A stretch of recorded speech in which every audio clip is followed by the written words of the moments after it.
Hare Krishna. Can you hear my voice? Am I audible? Okay, let's start. Namo Vishnu Padaya Krishna Preshthaya Bhutale Srimate Bhakti Vedanta Swaminiti Namine. Namaste Saraswati Deve Gauravani Pracharine Nirvishesha Shunyavadi Paschatya Deshatarine. Jai Shri Krishna Chaitanya Prabhu Nityananda Shri Advaita Gadadhara Shivasadi Gaura Bhakta Vrinda. Hare Krishna Krishna Krishna Hare Hare. Hare Rama Rama Rama Hare Hare. Hare Krishna. So thank you all very much for joining today's session. We have been discussing from the fifth canto of Srimad Bhagavatam yesterday.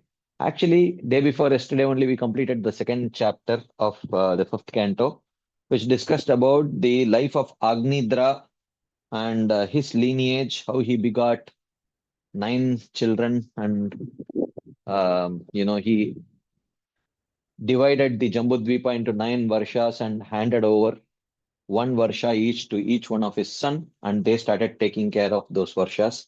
This is where we ended our discussion yesterday. And yesterday we also saw, of course, not yesterday. Yesterday we dedicated all the time for discussing some unresolved Q&A from day before yesterday. So it's okay, no problem. Sometimes these things are needed. At least we had the whole time available for that. If there are any unresolved questions, we will take today at the end of the session. But for now, we will start with the with the third chapter, which talks about the eldest son of Agnidra, which is King Nabi. Very interesting. uh, let's read. Okay. So Shukadeva Goswami continues the narration. Shri Shuka Uvacha Nabir Apatyakamo Aprajaya Merudevya Bhagavantam Yajna Purusham Avahitatmaya Avahita Atmayajata. Avahitatma Ayajata. Okay, like that.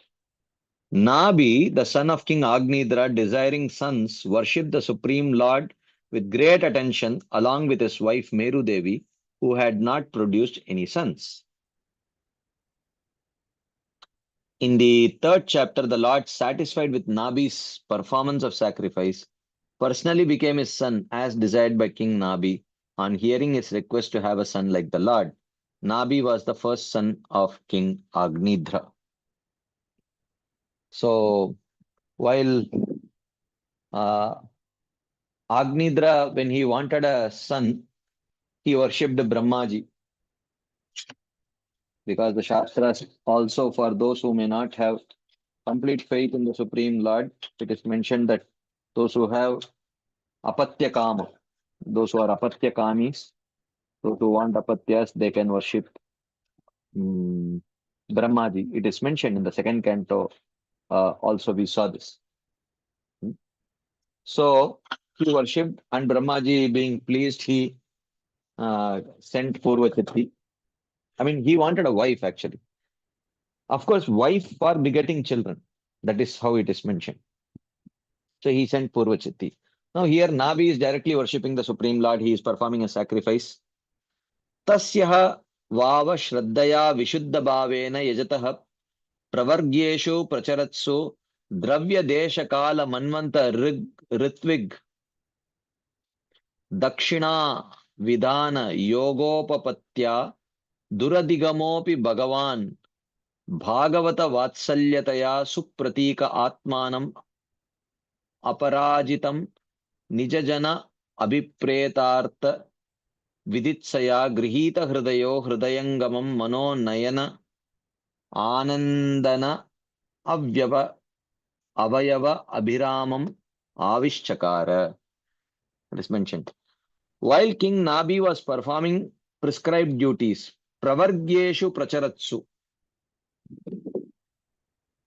So when he was engaged in his prescribed duties as a king, because he had to set the right example for others also. Okay. Out of great affection for his devotee, in order to fulfill the desire of his devotee, the Lord with beautiful form, who is hard to attain but attracted to his devotee, showed King Nabi his attractive, pleasing form, which cannot be brought under control, whose limbs gave bliss to mind and eyes of Nabi. So the Lord manifested his form, beautiful form, being very pleased with Nabi's performance of sacrifice.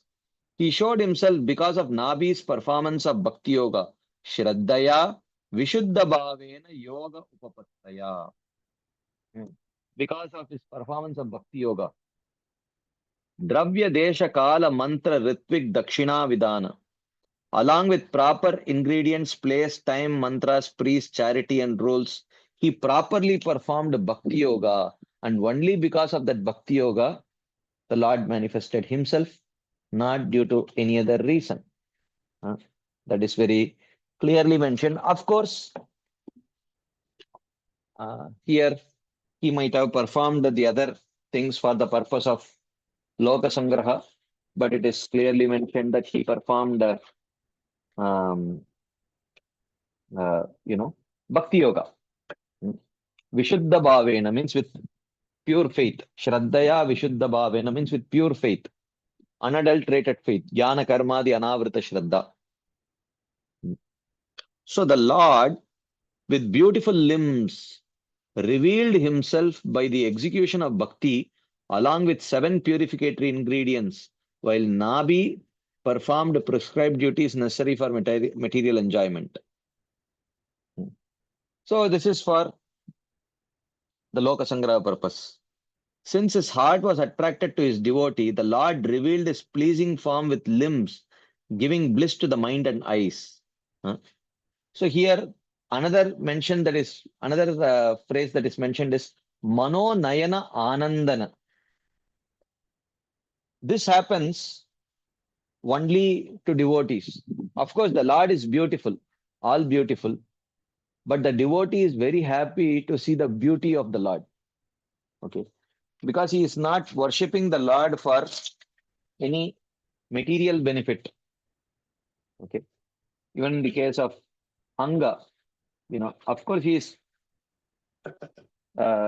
worshipping for a child, but the child is for that asking child is for more of, more for the purpose of maintenance of the kingdom, because uh, Anga was not an ordinary personality.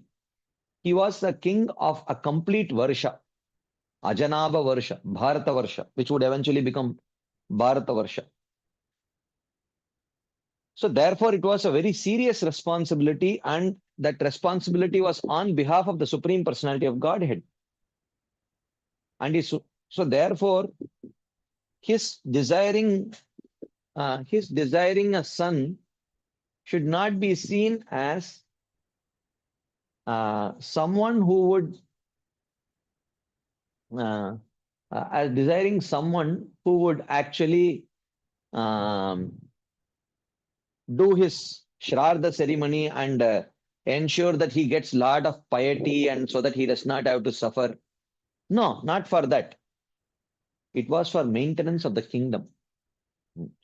It was for maintenance of the kingdom as a representative of the Supreme Personality of Godhead. Okay.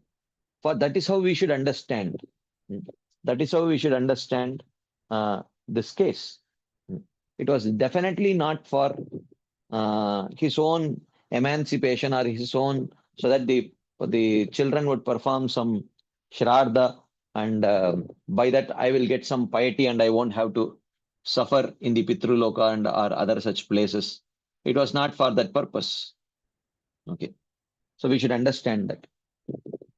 So this is the case of Nabi. So his wanting a son was not exactly, a material desire here. Okay, it was for a specific purpose. Otherwise, it is very clearly mentioned that, uh, that he performed Vishuddha Bhavena. He performed Bhakti with a very pure heart. And it is mentioned that the Lord was very attracted to his devotee. I mean, if it was not pure devotional service, the Lord himself would not have been attracted. So that has to be understood. Then it is mentioned, Ataha tam avishkrita bhujayugaladvayam hiranmayam purusha vishesham kapisha kausheyambaradaram urasi vilasat srivatsalalamam daravara vanaruha vanamala churi amrita mani gadadibir upalakshitam sputa kirana pravara mukuta kundala kataka कटिसूत्र हार केयूर नूपुरादि अंगभूषण विभूषितम ऋत्विक सदस्य गृहपतयो अदना इव उत्तमदनम उपलभ्य सबौमानम अर्हणेन अवनत शिरशान उपतस्तुः. This mentioned. The priests, the assembly and King Nabi, like poor persons who have obtained the greatest treasure, began worshipping with great reverence by offering suitable ingredients. That brilliant supreme person with four arms, wearing yellow cloth, marked with shining Srivatsa on his chest, holding the conch, lotus club and wheel, wearing a garland and the Kaustuba jewel, and ornamented with a most radiant crown, earrings, bracelets, belt, necklace, armbands, and ankle belts. So this is the description of the Supreme Lord. Anyways, I wanted to touch upon one more point. If actually uh, this is a this is a this is an important point. This is if Nabi was a pure devotee, and if he wanted a son only to take care of the kingdom. Now the question is, why does it have to be his son only? Why does it have to be his son only?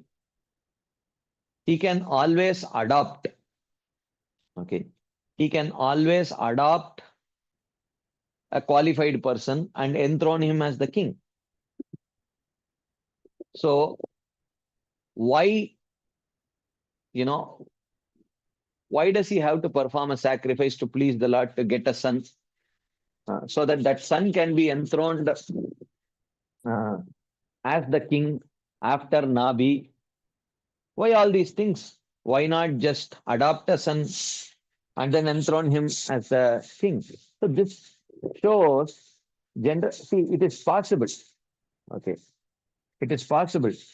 But the problem is that, this proves that there is something in birth, which comes through hereditary, when there is a qualified father, qualified mother, okay, those who have been completely, it is just like, how many of you have had troubles preparing proper curd from milk? Sometimes people struggle with curdling. Have you ever had this experience? If you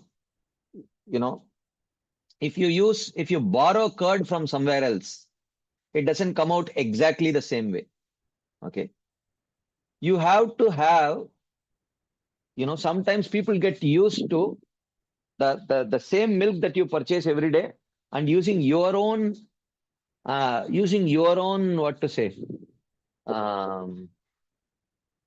the curd which acts as culture. Thank you. Yeah. Your own curd that acts as culture. When the culture changes or when the milk changes, the curd that forms has a completely different taste. Okay. So, this is the point. So definitely, you can say that the milk and the culture are like mother and father. Okay. So you cannot pick up the milk or culture from anyone and hope to get the same curd.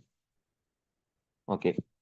So for all the things, we have been again and again discussing that varna, that varna is not based on birth, but varna is based on guna and karma.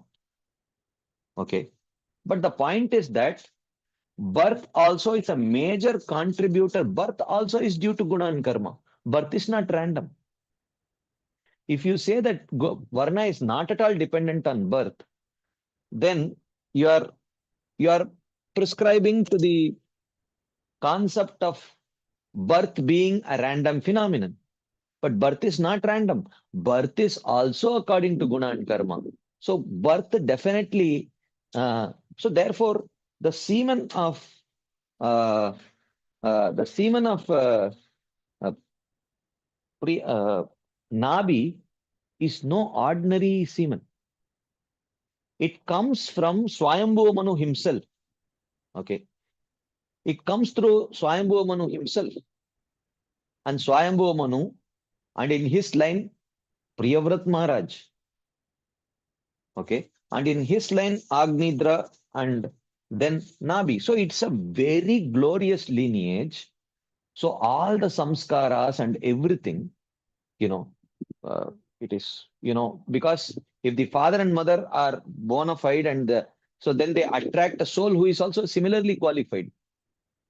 So even if you would have adopted a son or something like that, it would have been not really acceptable by the ministers, who clearly understood how this whole birth and everything worked. Okay, so uh, so therefore it is uh, one should understand that when Prabhupada says that Varna is not according to birth, uh, one should understand that it is not just according to birth, because Varna birth definitely gives a particular kind of impetus. Uh, Birth definitely contributes to a great degree in terms of uh, guna and karma, but subsequently it has to be nurtured also through a proper upbringing, samskaras, and all those things. So when Prabhupada says Varna is not dependent on birth, the understanding is that it does not just depend on birth, but birth is a very important thing. Just like milk is very important, the right milk is very important, but subsequently it has to have the right culture also in the form of curd. If you put a poor culture in a good milk, then you will get a compromised version of the curd, right? So the same way, birth is also very important, because the qualified father and mother would have definitely attracted a qualified child, right? So this is from the from the Varnashram perspective, and then subsequently the samskaras and the subsequent association that shape the child further. Okay, so that is why Janmana Jayate Shudraha Samskarat tu Bhaved Dvijaha. We have discussed this before also. Oftentimes this is misunderstood by people. Janmana Jayate Shudraha Samskarat tu Bhaved Dvijaha means it's not that everyone is a born Shudra, and by performing any samskara uh, you can take any child, do Brahminical samskaras, he will become a Brahmana like that. No, it is not like that. Okay. What that means is that if a Brahmana child, he may a qualified father, qualified mother, they may attract a qualified Brahmana child. But if the proper Brahmanical samskaras are not done, because of the lack of that proper culture, he will turn out to become a Dvijabandhu, which is almost on par with the Shudras. That is what it means. It does not literally mean that you take any child and uh, and you can create a Brahmana out of it only if the proper samskaras are there. So it's not that every child is a born Shudra, okay, or a born Vaishya or a born Brahmana like that. They have those tendencies. Uh, they have those sparks, they have those raw materials, but those raw materials have to be fanned, and that is what is done by the samskaras. So samskarat to bhaved dvijaha. So which means when the right seed is there, when the right milk is there, when the right culture uh, is there, you get appropriate this thing. Okay. So that is the point.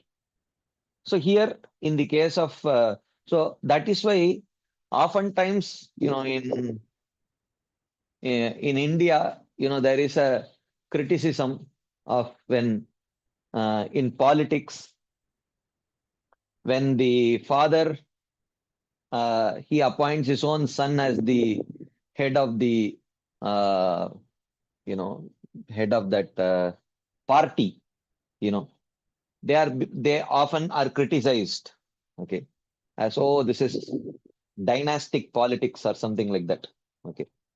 uh, in today's day and age, nepotism or dynastic politics, okay, rather than having appointing people who are properly qualified, these people are appointing their own sons, you know this is not good like that. But in one sense, if you see, the kings also, if they did not have a child, and if their only um, purpose was to rule the kingdom, you know, why not just kind of adopt a child? You don't have to really um, mm, you don't have to beget a child. You can adopt a child, enthrone him as the king. Why? You see, Chitraketu Maharaj was 10 million wives or something like that. And here is Anga, he could have as well accepted that um, it is my karma. He could have accepted. But the point is that the kings would go all the way to somehow conceive a child. They would change the queen and whatnot, because uh, it all contributes to, because the seed is very powerful. It is transported from, in the lineage. So definitely that power is always there. So that one has to understand. That's what here we see in the case of Anga also. So the Lord was brilliant. The Lord was brilliant. He was special amongst the Purushas, the supreme person. Mention of his cloth also indicates his dark complexion. So, because there has to be contrast. Okay. Pita Vastram, he was wearing yellow cloth, means that is yellow contrasts best with black color. So therefore, mention of the yellow cloth indicates his own complexion, okay, which is black in color, dark in complexion. This is explained in Laghu Bhagavatamrita 15240 in relation to the phrase Pitam Shukam Vakshashi Lakshitam Shriya. Dharavara is the conch and Vanaruha is a lotus. Achuri is the chakra and Amritamani is the Kaustuba jewel. So then, as soon as he appeared, the priests, they started offering prayers to the Supreme Lord. Okay. They say, Ritvija Uchuhu, Arhasi Muhur Arhattama Arhanam Asmakam Anupatanam Namo Nama iti Etavat Sad Upashikshitam Kaha Arhati Puma Prakriti Guna Vyatikara Matihi Anisha Ishwarasya Parasya Prakriti Purushayoho Arvaktanabir Nama Rupa Akriti Bihi Rupa Nirupanam Sakala Jana Nikaya Vrijina Nirasana Shivatama Pravara Guna Ganaika Desha Katanadirte. Long prayer. O most exalted Lord, since your followers, you should accept our offering of repeated respects, following the instructions of the great devotees. Sadupasikshitam. We are offering our obeisances to you according to the instructions of the great devotees. So please accept our obeisances. The incapable man whose mind is affected by the gunas of Prakriti cannot describe the form of the Supreme Lord, who is beyond both Prakriti and Purusha, by limited names, colors, and forms, except by describing a portion of your auspicious qualities, which even then destroy the sins of all people. So he says, An incapable man whose mind is affected by the gunas of Prakriti, which means who is afflicted with lot of anarthas, hmm, who is afflicted with lot of anarthas, he cannot describe the form of the Lord. Why? Because the Lord is beyond Prakriti and Purusha by limited names, colors, and forms, except by describing a portion of your auspicious qualities. So, which uh, which even then destroys the sins of all people. So, just because someone cannot properly glorify the Supreme Lord, uh, that does not mean that incomplete glorification is of no use. That does not mean that incomplete glorification is of no use. Uh, Even though for the Lord to accept that incomplete glorification is an insult, you know, for the Lord to accept that incomplete glorification is an insult. But still, manam janad avidusho karuno vrinite. Yadyajjano bhagavato vidaditamanam tachatmani pratimukasya yata mukashrihi. As Prahlad Maharaj offers in his prayers, that actually naivatmana prabhurayam nijalabha purno manam janada vidusho karuno vrinite. So actually in the traditional Vedic system, if a person who does not know you properly glorifies you, it is an insult to accept that glorification. You see in the case of Prithu Maharaj also, when the bards who actually knew Prithu Maharaj, they were capable of foreseeing the future of Prithu Maharaj.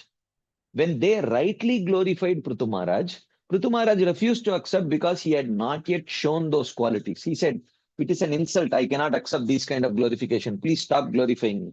Okay, like that. Of course, they did not stop glorifying because they did what was the right thing to do.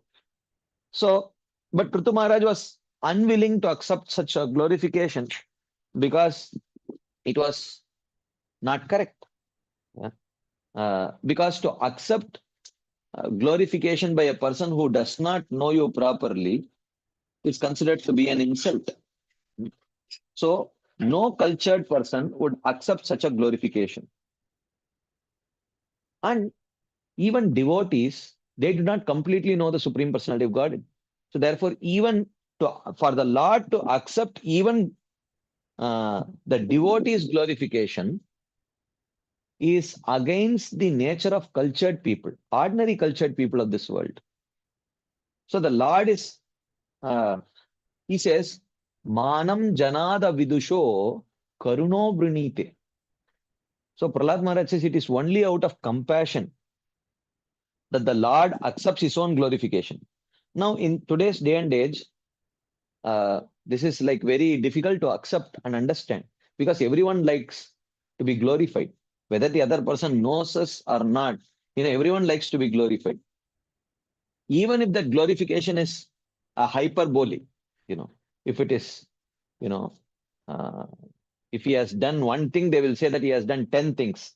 And the person hearing also ideally should feel ashamed. But that person hearing feels very good. And yes, please go on like that. Okay. That is the level to which, we all have degraded. We like glorification, even though the other person, uh, you know, we know for sure that he is over exaggerating our qualifications. But in those days, if someone glorified us beyond or without knowing us, to accept such a glorification, they would consider it as an insult. They would consider that as an insult. And for the Supreme Lord, even the most perfect devotees do not know all aspects of the Supreme Lord. Okay. So therefore, for the Supreme Lord to accept anyone's glorification, including the glorification of the devotees, is considered to be an insult for him. But the Lord is willing to undergo this insult for one reason. What is that? Karuna. Karuna. Compassion. Manam janada vidusho karuno vrinite. Only out of compassion. Can you believe in today's day and age, someone accepts their glorification out of compassion? But the Supreme Lord, to the extent that the Lord is called as Munivarya Stuti Priya. So, Narasimhadev is called as Stuti Priya. All the other forms of the Lord, they are called as Stuti Priya. They like to be glorified. Not that they are self-obsessed with hearing their own glorification, because Prahlad Maharaj says, Yadyad Jano Bhagavato Vidadita Manam Tachatmani Pratimukasya Yata Mukashrihi. He says, because the Lord understands that the emancipation, the auspiciousness of the living entities of this world, it lies in glorifying me. Okay. Just as he gives the example of, just as a person who, um, when you beautify your face while standing in front of a mirror, automatically the reflection on that mirror becomes beautified. Okay. Automatically the reflection on the mirror becomes beautified. So in the same way, when the living entity starts beautifying the Supreme Lord by glorifying him, automatically the living entity, which is compared in this analogy as the reflection, he becomes glorified. It is for his own auspiciousness. So Krishna is willing to undergo the insult of being glorified by an unqualified person, so that that unqualified person can become qualified. Okay. So that is the point. So here, the priests are telling that, my dear Lord, the incapable man whose mind is affected by the gunas of Prakriti cannot describe your form, which is fully transcendental. But still, uh, even if he incompletely, improperly glorifies you, even that improper glorification has the potential to destroy the sins of all people. And that is the only reason Krishna accepts their glorification. Manam janada vidusho karuno vrinite. Only out of karuna he accepts the glorification of these, of all of us. The praises in prose continue till verse 16. Though you are complete, you should accept our offerings, since we are following the path of Bhakti Yoga. Anupatanam. You should accept our glorification because we are following Bhakti Yoga. Though we do not request to attain you directly, since we have material desires to fulfill, we have a trace of bhakti. Therefore, out of affection, please accept our offering. This is what they are telling. We are following your path. This much we have and not more. Thus, we repeatedly offer you respects. This has been taught by the devotees to us. Anupatanam. We are following sadupasikshitam. Whatever we have learned from the devotees, we are following. So therefore, please show us your mercy. We do not know the methods of worship and glorification. But the Lord may say, oh, but you are my learned devotees. You know everything. Why do you hesitate to praise me? They say, oh, you know everything. Why do you hesitate to praise me? So in response to that, they say, in the material world, there are praises making comparisons between your face and the moon. But who can describe your form by using material words, mentioning colors like the sapphire and forms which are blackish? What then to speak of actually making verses of praise from these material components? You are beyond Prakriti and Purusha. So here, Sri Yamunacharya, in one of his compositions, he says that, my dear Lord, now that you have been merciful to give me your darshan, I feel so depressed and dejected, feeling what all I have compared you with. You know, in my glorification, in my immature state of, in my devotional immaturity, I had compared you to a lotus, I had compared your lips to a bimba fruit, or I had compared your complexion to the color of a dark rain cloud. Uh, Now that I see your form, now that you have been merciful to mm, give me your darshan, I am feeling so dejected, thinking what all I had compared you with. None of those actually compare, to your real beauty, real form. Of course, that does not mean that these descriptions are wrong, but these descriptions, it is not the material sapphire, it is not the material emerald, it is not the material bimba fruit, it is not the material dark rain cloud. Okay, that is Krishna's color. It is completely transcendental. And there is transcendental emerald, transcendental dark rain cloud, all of that is there. So these descriptions are not wrong. The words are not wrong. But what we associate these words with, the objects that we associate these words with in this material world, that is not the form of Krishna.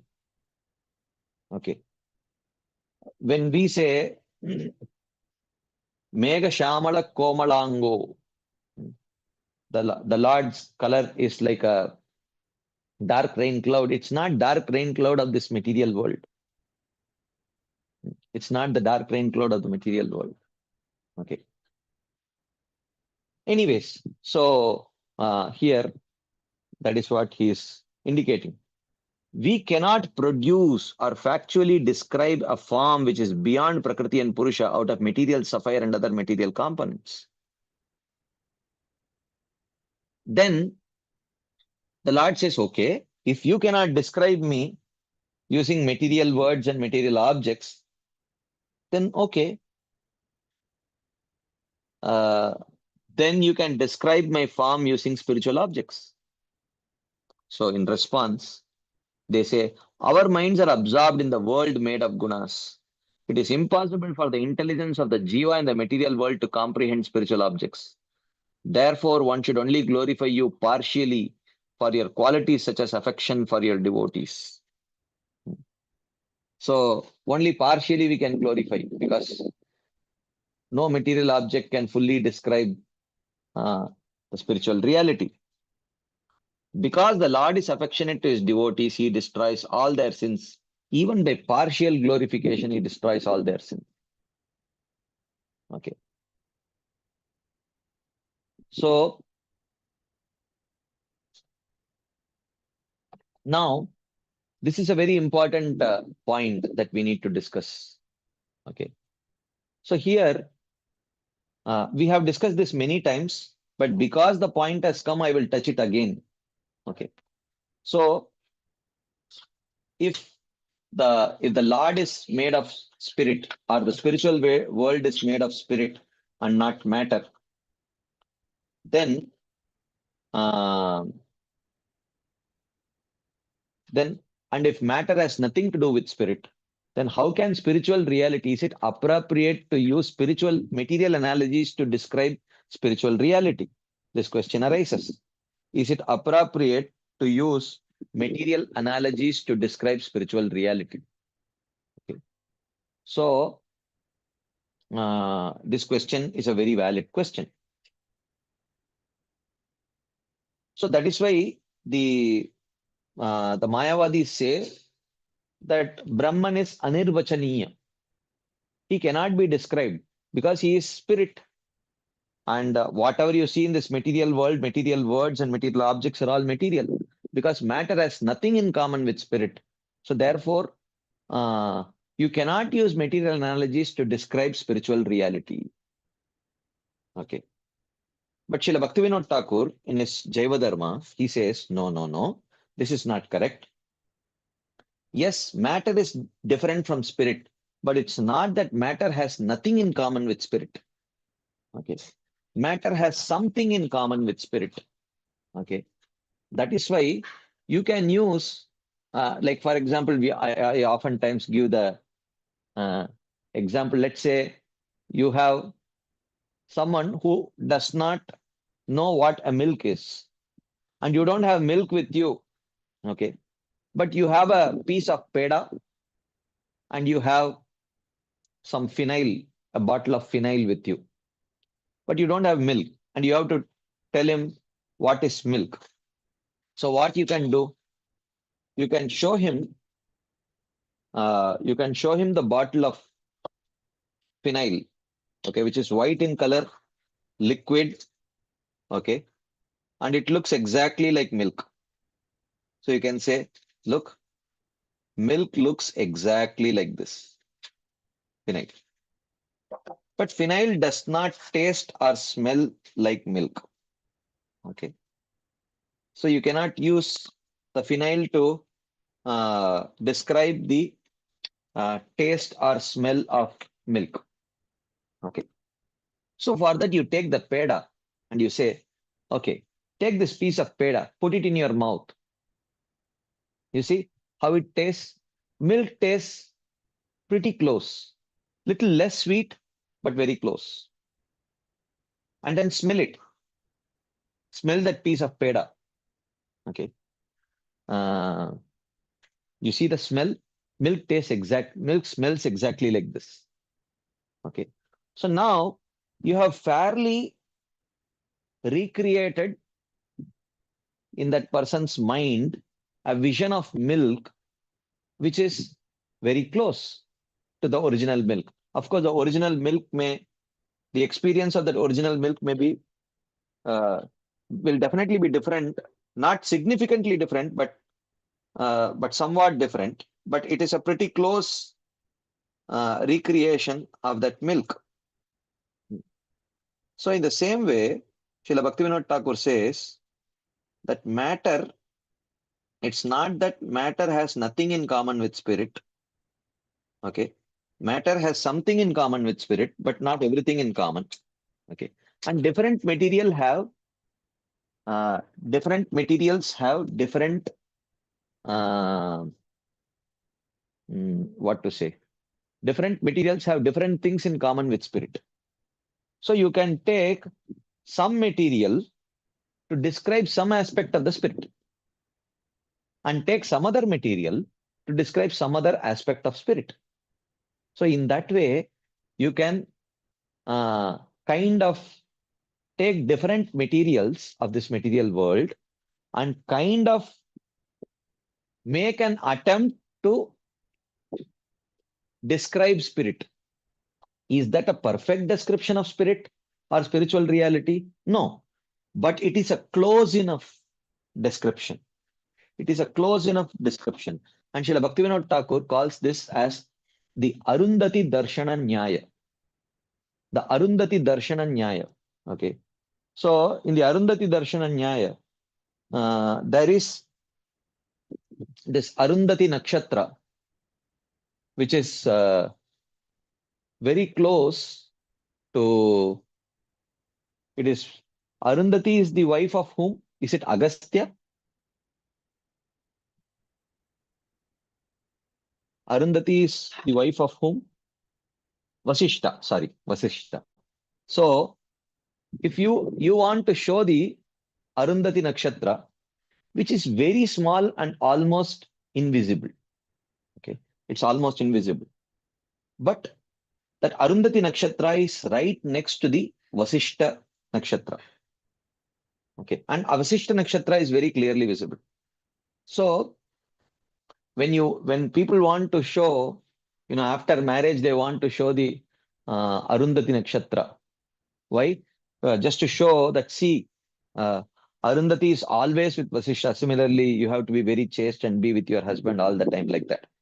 So when they want to show that Arundhati is not immediately visible. She's a very, very small star. And she pales when she's around the mm, other big bright stars, her presence pales. So sometimes when you want to show the Arundhati Nakshatra, you show that which is immediately visible, which is the Vasishta, and then slowly try to help that person adjust his eyes to that small nakshatra which is very close to that Vasishta. Okay. Otherwise, if you try to draw the attention of the person directly to Arundhati, they may not be able to see. So he says that using material analogies to describe spiritual reality is like this Arundhati Darshana Nyaya. You cannot see spirit, you can see matter. So you take those materials which are very close to describing a particular quality of spirit and, draw the attention of the spiritual seeker close to that spiritual reality. It is not exact spiritual reality. That exact realization of that exact spiritual reality comes only when they reach the stage of bhava or prema. But you bring it closer. Okay. You bring it close to that. So, therefore, so that way, when you use multiple materials to describe multiple aspects of spirit, through this Arundhati Darshana Nyaya, the spiritual seeker, rather than having no understanding or no clue of the spiritual reality, he gets a fairly reasonable, long distant understanding of spiritual reality, which is definitely good enough to stimulate some devotional feelings in his heart, some feelings of surrender in his heart, which would further make him more and more qualified to take a closer look at that spiritual reality. So therefore, Srila Bhaktivinoda Thakur argues that it is not inappropriate to use material analogies to describe spiritual reality. Rather, it is definitely needed. Otherwise, a conditioned soul will not even get a distant vision of the spiritual reality. He would completely be spiritually ignorant. Okay. So that is what here he's telling. Even though they are criticizing themselves that no object in this material world can truly compare to you, O Lord. So how can they really glorify you? Okay. Yes. No. How can they really glorify you? They cannot. But even when those who have attained spiritual perfection, when they glorify the Lord, they will glorify the Lord to have the color of the uh, dark rain cloud. But they would be describing the dark rain cloud in the spiritual world, not the material dark rain cloud. Okay. So, uh, but so they are properly describing. But what about the readers in this material world? When they read such descriptions, they will connect that form of the Lord to objects in this material world which are represented by those very same words. So Bhaktivinoda Thakur says, never mind, no problem, that is needed. Like Prabhupada said, blind uncle is better than no uncle. Blind uncle is better than no uncle. It is better to have a partial conception of spiritual reality than to have no perception of spiritual reality, because partial perception of spiritual reality will at least create some partial surrender. Will at least create some partial surrender. And from partial surrender, uh, there is some purification by which the perception becomes even more fine-tuned. And that fine-tuned perception leads to little more surrender. And that little more surrender leads to a more fine-tuned perception. And with that fine-tuned perception, there is little more surrender. In this way, it feeds off each other, and gradually one comes to the stage of complete spiritual realization. And from that complete spiritual realization, he becomes qualified to directly perceive the spiritual reality. So therefore, Srila Bhaktivinoda Thakur in his Jayavadharma, refuting this Mayavadi argument that there is nothing in common between matter and spirit. Hmm. There is nothing in common between matter and spirit. So therefore, you cannot use material analogies to describe spiritual reality. Therefore, the absolute truth is anirvachaniya. He cannot be described using words. And because naturally those words would have a material connotation, it would describe objects of this material world. Okay, like that. So this is what is described. Uh, okay, now let us continue. Parijana Anuraga Virachita Shabala Samshabda Salilasita Kisalaya Tulasika Durvankurair api sambritaya saparyaya kila parama paritushyasi. O Lord, you are satisfied by worship using prayers uttered with choked voice, composed by your devotees with attachment, and using water, tulasi buds, durva grass, and buds. So they say that you are satisfied by worship using prayers uttered with choked voice, composed by your devotees with attachment, and of course along with other paraphernalia which are very dear to you, like tulasi leaves, ganga water, durva grass, like that. O Lord, you are satisfied by worship using water, branches of tulasi, sprouts of durva grass, and prayers offered with choked voice, produced out of attachment by your devotees. The most important thing is attachment, and that attachment can be seen through external characteristics like the sattvika bhavas, where there is tears from the eyes, choking of voice, and all that. So okay,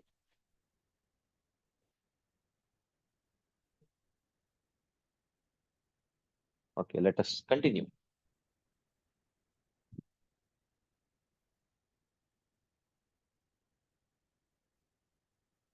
Atanayapi na bhavata ijja urubhara bharaya samuchitam artham ihopalabamahe. We see that you do not have any use for our elaborate worship. We, under, we see that you do not have any use for our elaborate worship because you are self-satisfied. So they say, we do not have devotion. How then can you be satisfied? We see that you have no use for this worship with many parts. Then they say, Atmana eva anusavanam anjasa avyatirekena bhobuya manasa भोभूयमान अशेष पुरुषार्थ स्वरूपस्य किंतु नात आशिष आशसानाम एतद अभिसंराधन मात्रम भवितुमर्हति. O Lord, you who directly have a form composed of unlimited human goals,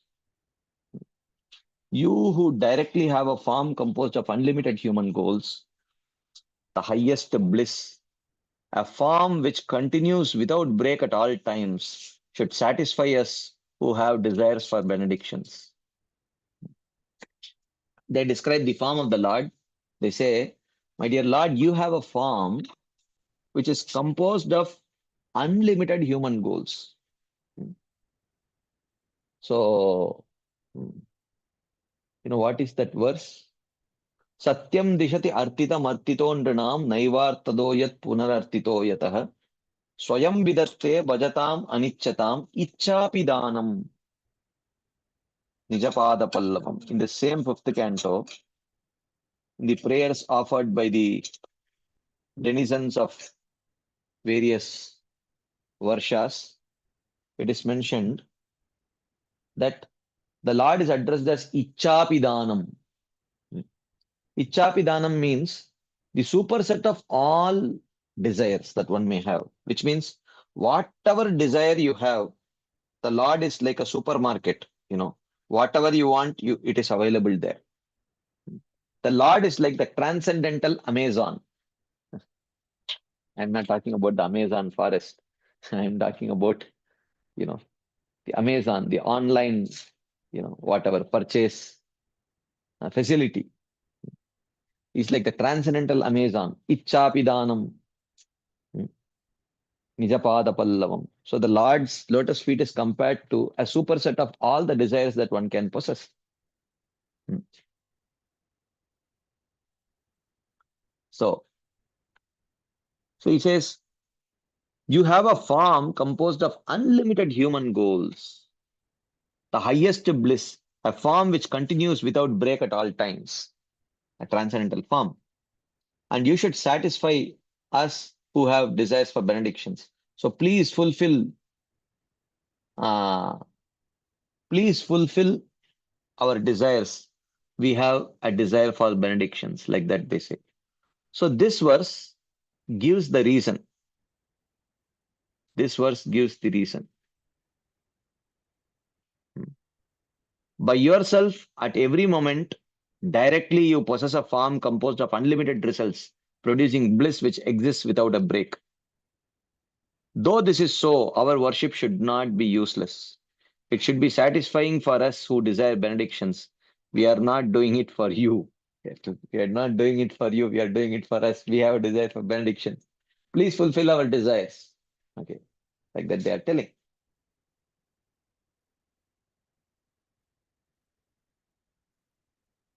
Okay, I think we will pause here to see if there are any quick discussion points, comments, questions, anything anyone would like to share, ask, add.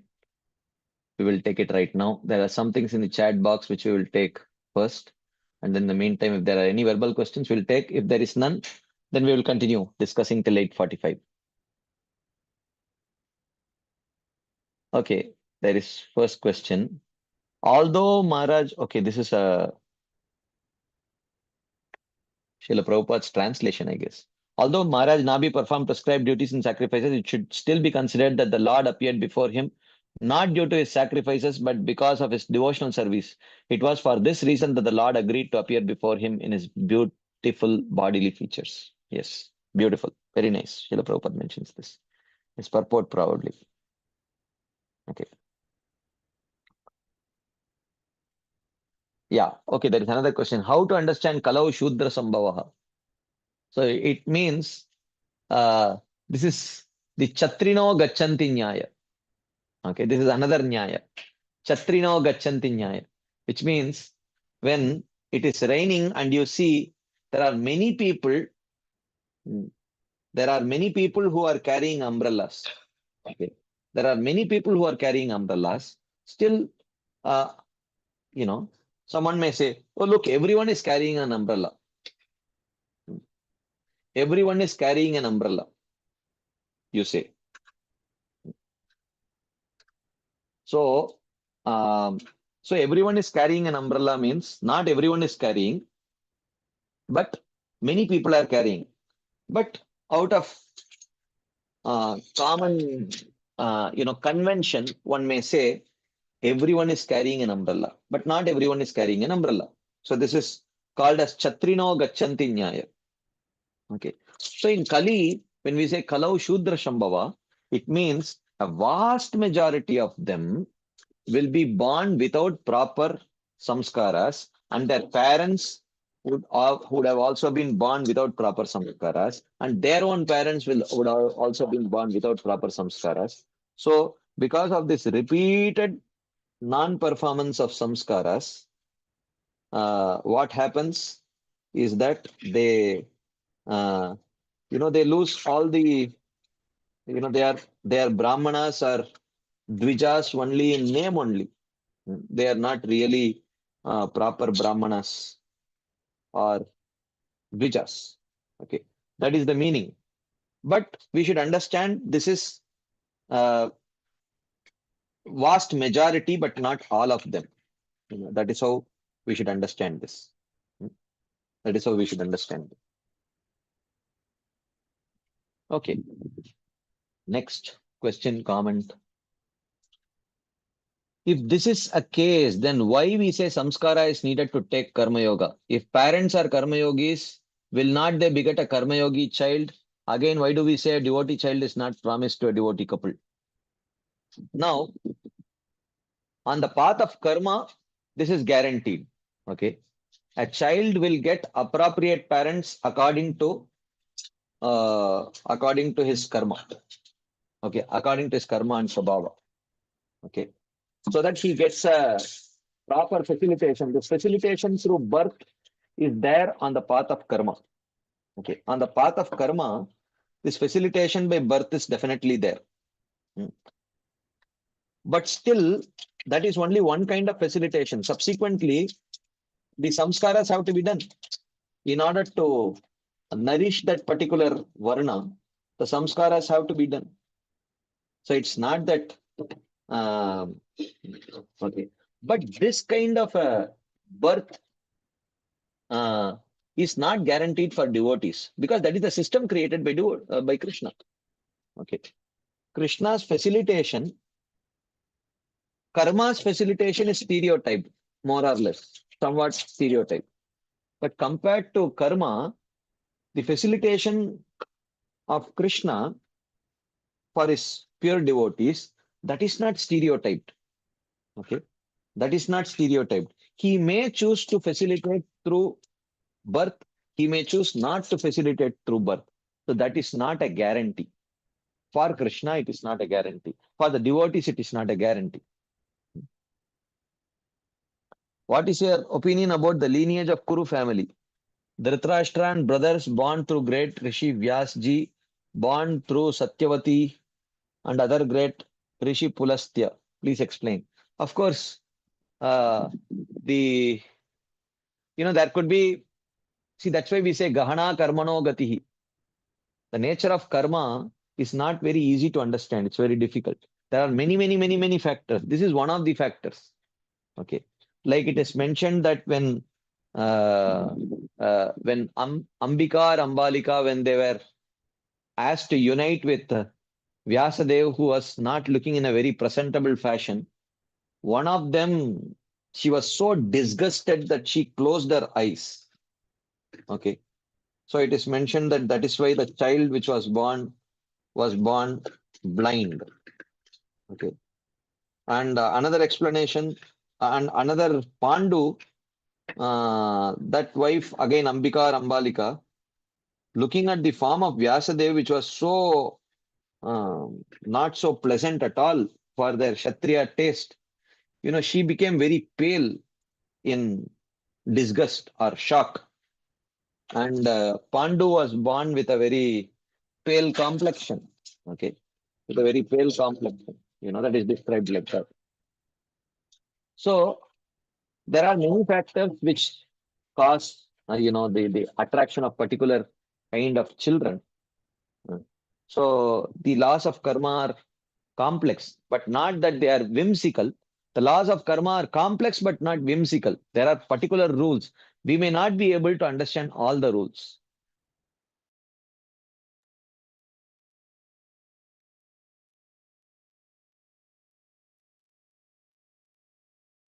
Okay, just give me 1 second. Just give me 1 second.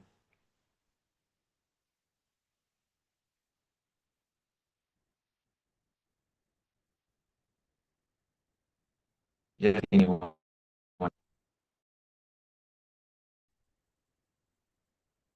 Hare Krishna, can you hear my voice? Is my voice audible?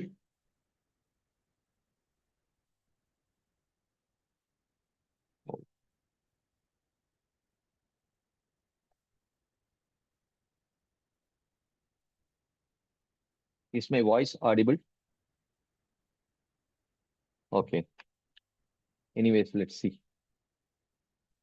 Looks like both my ears, both my earphones are gone.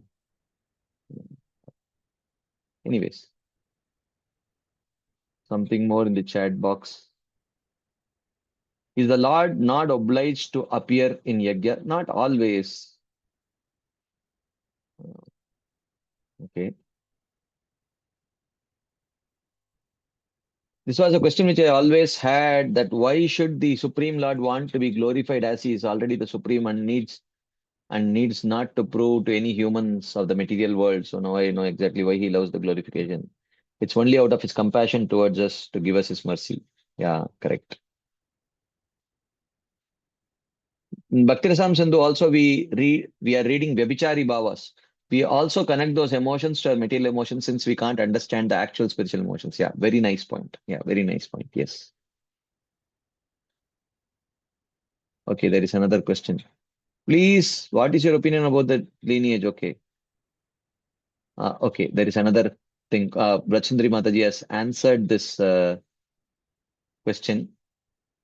What is your opinion about the lineage of the Kuru family? Dhritarashtra and brothers were born to great Rishi Vyasa. Okay. In response to that, Mataji says, we have discussed this many times and we are convinced of the principle. But if you can explain, oh, it's a question. I thought it was an answer.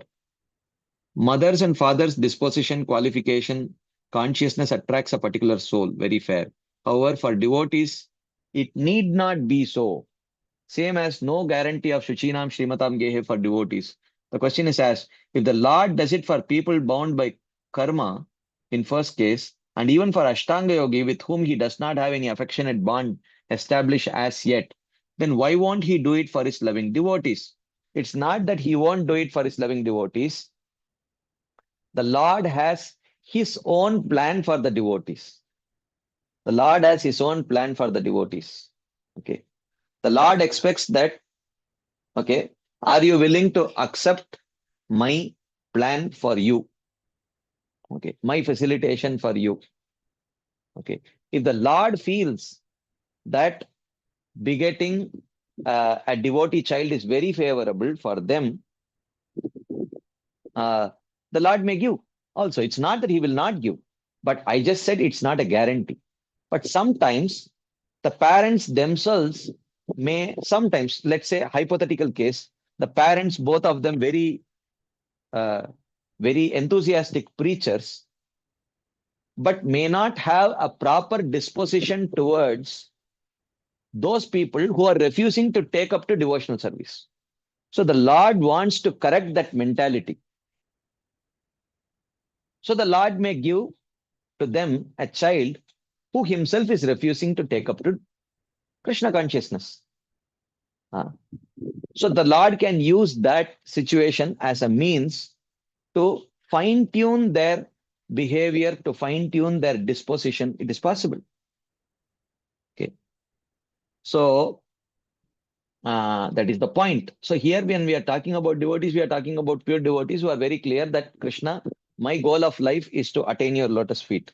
So these intermediate desires that they may have, the devotee should understand that Krishna is not obliged to fulfill because he is busy trying to fulfill our prime desire in his own terms, according to his own intelligence.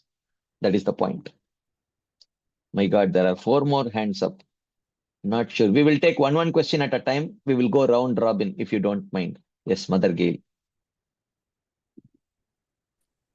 Hare Krishna Prabhu. Yes, Yeah.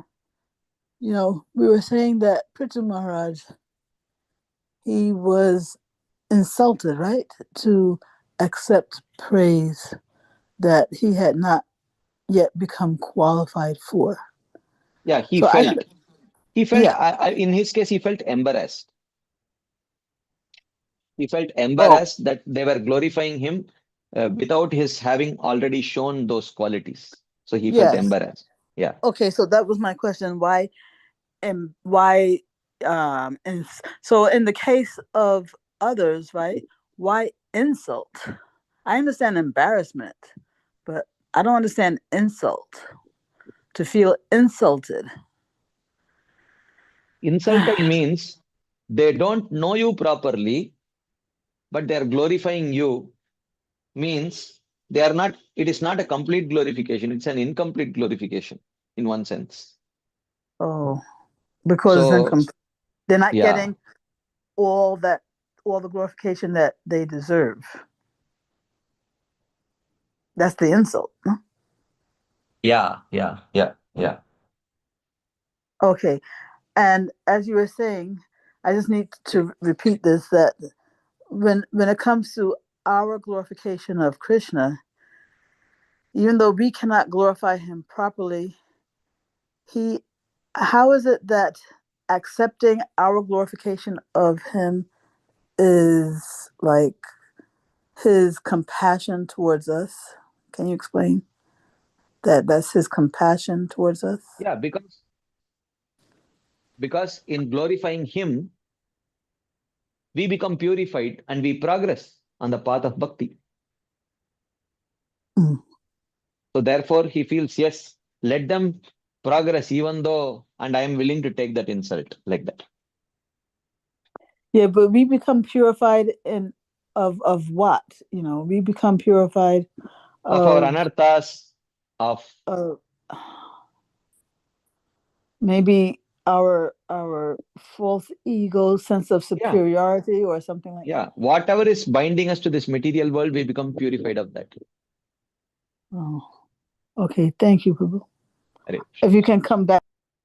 Yeah, you can please raise your hands, Mataji, again, so that you will, you know, you can be in the line again, if you don't mind. Yes, Madhavi Gopi Mataji. Hare Krishna, Prabhuji, Dandavat Pranam. Am I Salam. audible, Prabhuji? Yes, Yeah. Mataji. Yeah. Prabhuji, we discuss about Lord being Ichhavidhanam. Like Yeah. you also explained that he's like the transcendental Amazon and he fulfills everyone's wishes.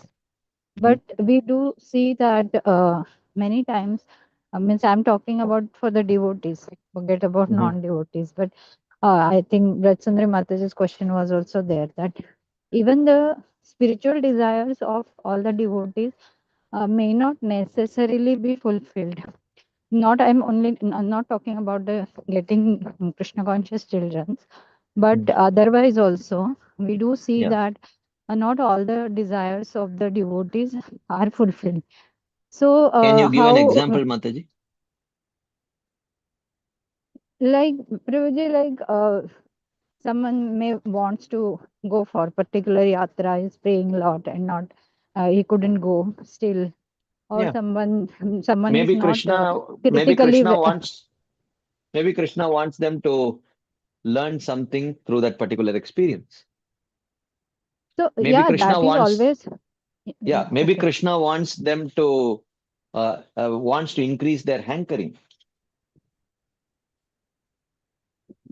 Prabhuji, but like when we say this, like always, you have also said that means for the devotee, means for the devotees on the path of pure devotion, Lord may not necessarily, listen to their prayers, and He will do whatever He feels is best for them, Yeah. which externally may be very depressing for the devotee.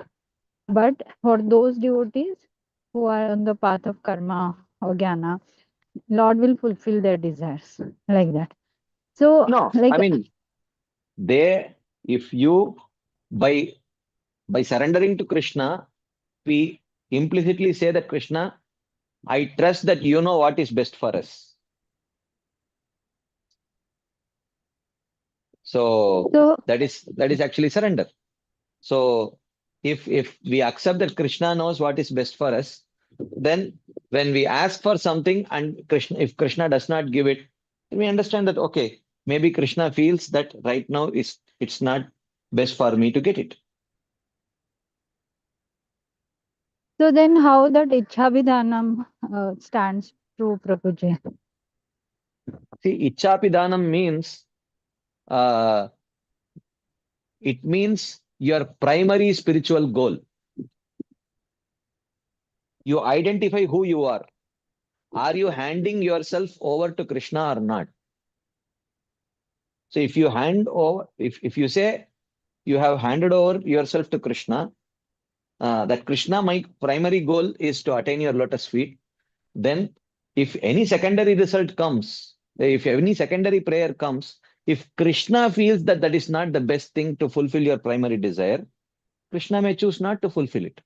Krishna is capable of fulfilling, but he chooses not to fulfill because it may become an obstacle to your primary objective. With that purpose, keeping the primary objective in mind, Krishna may choose not to fulfill that desire. That is the meaning.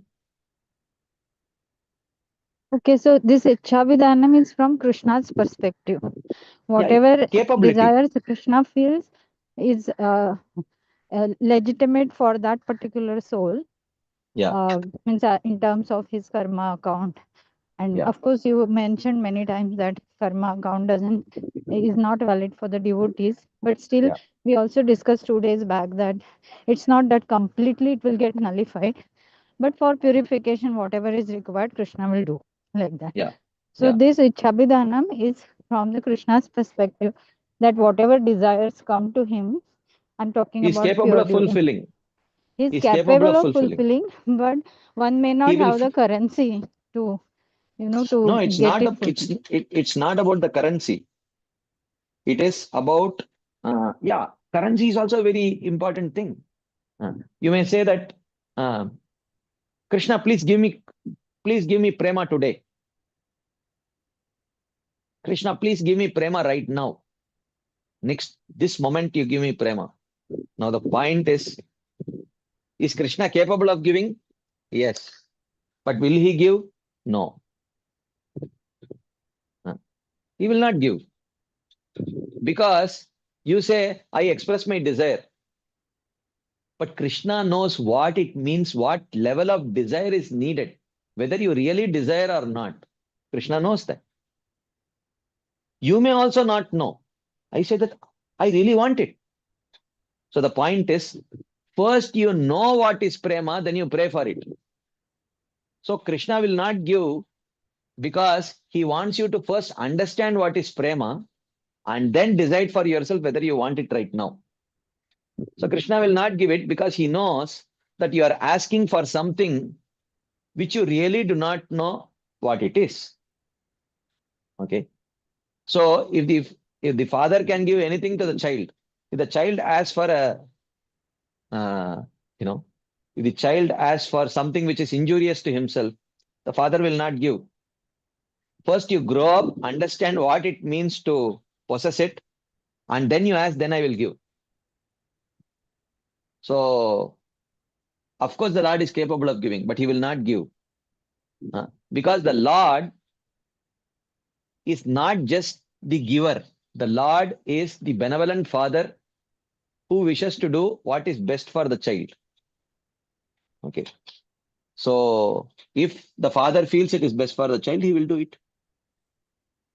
Yeah, and also there will be sometimes sale in the Krishna's Amazon, like what we gave the analogy Prabhuji, because I was reading Chaitanya Charitamrita and means there is a description of one meat eater who just wanted to peep into the Mahaprabhu's kirtan, and Mahaprabhu mercifully gave him darshan as Krishna, and then he became so ecstatic and Mahaprabhu awarded him prema. So Yeah. means without qualification also somebody can get the highest Yeah. goal of life when Krishna Sometimes out desires. of, yeah, when Krishna desires. Sometimes Krishna does it to show that I am independent. I am independent. I can do anything I want. So you are asking whether he is Ichchapidanam. These are things, these are the pastimes where Krishna shows, yes, don't think that if I don't give you, don't think that I'm incapable of giving. Look, here I can give. But I won't give you. I have showed to you that I am capable of giving, but I won't give you. Very difficult, Prabhuji, to digest this fact that so many devotees keep doing so much efforts, they don't get it. And of course, you will give that analogy. I know that beggars can't be choosers like that, No. and then So Krishna wants you to understand what you're asking for first, and then he will fulfill. Okay. Otherwise, the son may say, get me a cigarette. I want to smoke throughout the day. It looks very cool. The father will not give. First, you understand what it means to smoke a cigarette, what it will do to your health. Then you ask me for it. Then I will get you. So therefore, the child, that is why Prithu Maharaj says, yata chared balahitam pita swayam tata tvameva arhasina samihitum. We saw in the 4th canto. He says that just like the father knows what is best for the child. Yeah. So the same way, you just do what you think is best for us. Okay. Krishna is merciful that even though we don't make such prayers, Krishna says, look, I will take your ultimate desire, I will take it as the pole star. And I will adjust everything according to that. And now when a subsequent desire comes from you to me, if it is in line with your ultimate desire, I will fulfill it. If not, I will not fulfill it.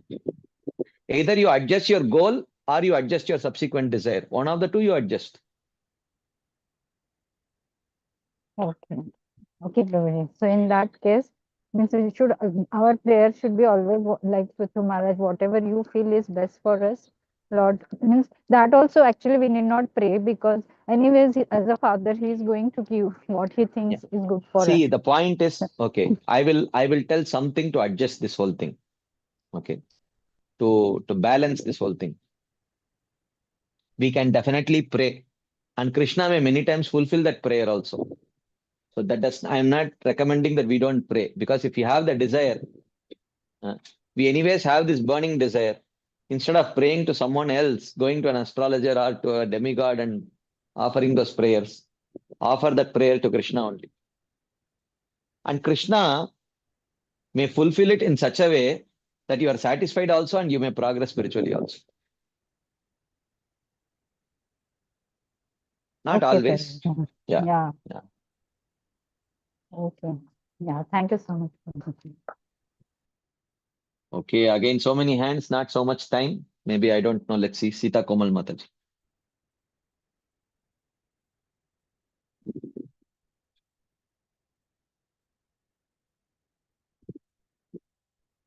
Okay.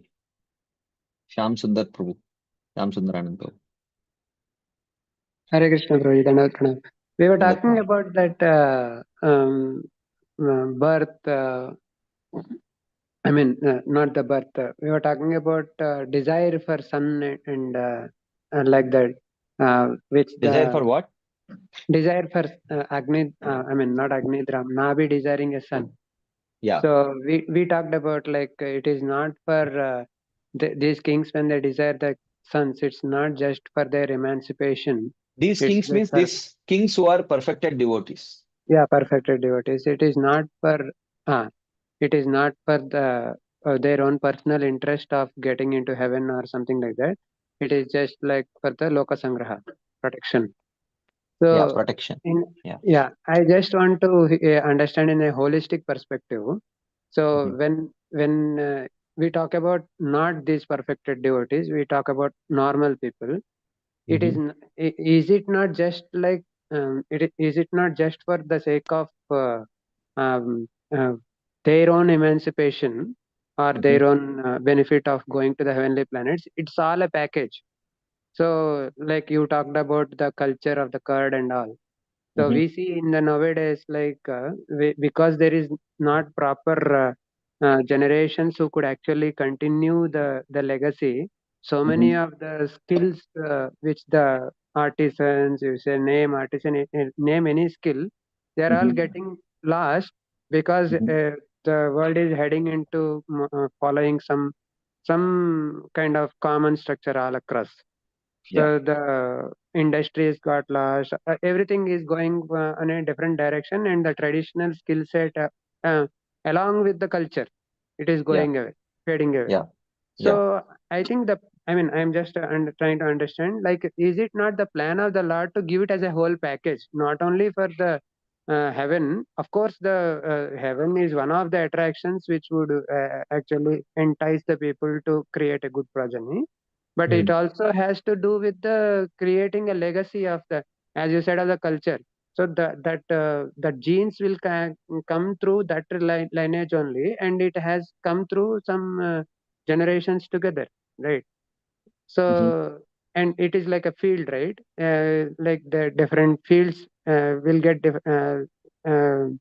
like if you go towards north, you will get black cotton soil, and you come to, in the middle you get red soil, Yes. and things like that. So everything has a flavor, and it continues through lineage only, and Yeah. this variety is needed in the world. Yeah, I agree. So therefore, there has never been the argument that whether there is a need for Varnashrama or not.